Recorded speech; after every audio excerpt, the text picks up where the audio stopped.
Hello दोस्तों, lithium जिसे हम वाइट गोल्ड भी कहते हैं। अब तक आप लोगों को पता चल गया होगा कि जम्मू कश्मीर में लिथियम के बहुत ही बड़ी मात्रा में सोर्सेस मिले हैं।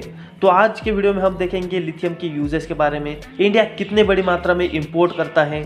अगर लिथियम के यूजेस के बारे में बात करें तो जो भी रिचार्जेबल बैटरीज है, जैसे कि फ़ोन के अंदर लगने वाली बैटरीज, लैपटॉप के अंदर लगने वाली बैटरीज, इनमें काफ़ी ज़्यादा बड़ी मात्रा में लिथियम आयन बैटरीज यूज़ होती है।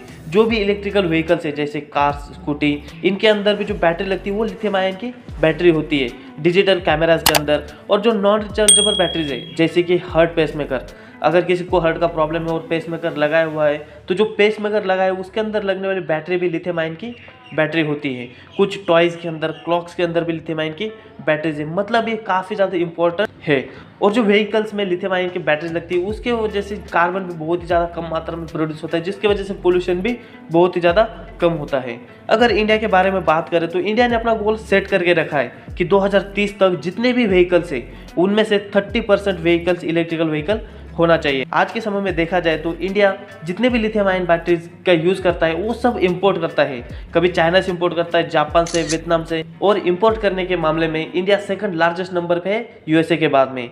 2022 के डेटा के हिसाब से इंडिया एक साल में अप्रॉक्स 1,53,394 बैटरीज को इंपोर्ट किया था। लेकिन इन सब के ऊपर कई लोग एक सॉल्यूशन की तरह देख रही है, क्योंकि जियोलॉजिकल सर्वे ऑफ इंडिया द्वारा जम्मू एंड कश्मीर के रियासी डिस्ट्रिक्ट में 5.9 मिलियन मतलब अप्रॉक्स 60 लाख टन का लिथियम का सोर्सेस मिले हैं। अगर पूरे वर्ल्ड में देखा जाए तो चिले एक ऐसा कंट्री है जिसके अंदर सबसे ज़्यादा लिथियम के रिसोर्सेस पाए जाते हैं, अप्रॉक्स 9.9 मिलियन टन्स के।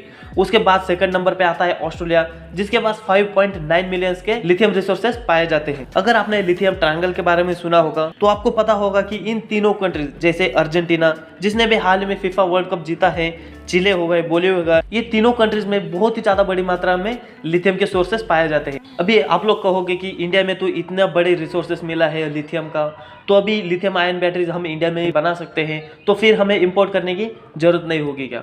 तो आपको बता दूं कि इंडिया लिथियम को एक्सपोर्ट तो कर सकता है, लेकिन उसके जो प्रोसेसिंग करना पड़ता है उसके लिए इतनी बड़ी इंडस्ट्रीज अपने पास नहीं है। क्योंकि लिथियम का अगर रॉ फॉर्म देखा जाए तो इतना काम का नहीं होता है। अगर उसको हम एक्सपोर्ट भी करें तो इतना बड़ा रेवेन्यू अपने के लिए जनरेट नहीं होगा। लेकिन अगर उसको प्रोसेसिंग करके उसको लिथियम आयन बैटरीज में अगर कन्वर्ट करेंगे, उसके बाद अगर एक्सपोर्ट करेंगे तो बहुत ही बड़ी मात्रा में रेवेन्यू जनरेट होगा। अपने इंडियन इकोनॉमी के लिए भी बहुत ही ज़्यादा बेनिफिशियल हो सकता है। लेकिन इसके लिए लिथियम के प्रोसेसिंग के लिए बहुत ही ज़्यादा बड़ी मात्रा में इंडस्ट्रीज बनानी पड़ेगी, जो कि इतना ज़्यादा ईजी भी नहीं है और उसके लिए काफ़ी ज़्यादा टाइम भी लगता है। अगर चाइना की बात करें तो चाइना में सिर्फ अप्रॉक्स 1 मिलियन टन्स के आसपास ही लिथियम के रिसोर्सेस हैं। लेकिन चाइना ने लिथियम के प्रोसेसिंग के लिए इतने बड़ी इंडस्ट्रीज खड़ी की है कि चाइना पूरे वर्ल्ड में जितने भी लिथियम आयन की बैटरीज यूज होती है उनमें अप्रॉक्स 60% जो भी लिथियम आयन की बैटरीज है वो चाइना से आती है। कहीं ना कहीं तो भी इंडिया को लिथियम आयन बैटरीज मैन्युफैक्चरिंग की तरफ भी ध्यान देना होगा, और यही मेन डिफिकल्टीज है जो कि इंडिया के सामने अभी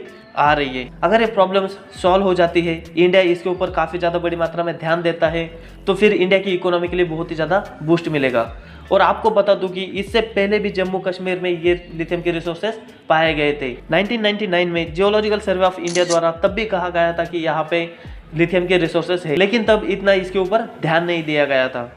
और 2021 की बात करें तो कर्नाटक में भी लिथियम के रिसोर्सेस पाए गए थे, लेकिन वो बहुत ही कम मात्रा में थे। अगर इंडिया लिथियम आयन की बैटरीज मैन्युफैक्चरिंग की इंडस्ट्री खड़ी करने में अगर सक्सेसफुल हो जाता है तो इंडिया के लिए बहुत ही ज़्यादा बेनिफिशियल हो सकता है। इंडिया भी एक गल्फ कंट्रीज की तरह उभर के सामने आ सकता है। आपको पता ही होगा कि गल्फ कंट्रीज में कुछ भी बाकी रिसोर्सेज नहीं थे, लेकिन जब से उनके पास फ्यूल का रिसोर्सेज मिले तो उसके बाद वो काफ़ी ज़्यादा डेवलप हो गई है। अगर वीडियो इन्फॉर्मेटिव लगा, कुछ नया जानने के लिए मिला तो वीडियो को लाइक, शेयर, सब्सक्राइब जरूर कर देना। Thank you.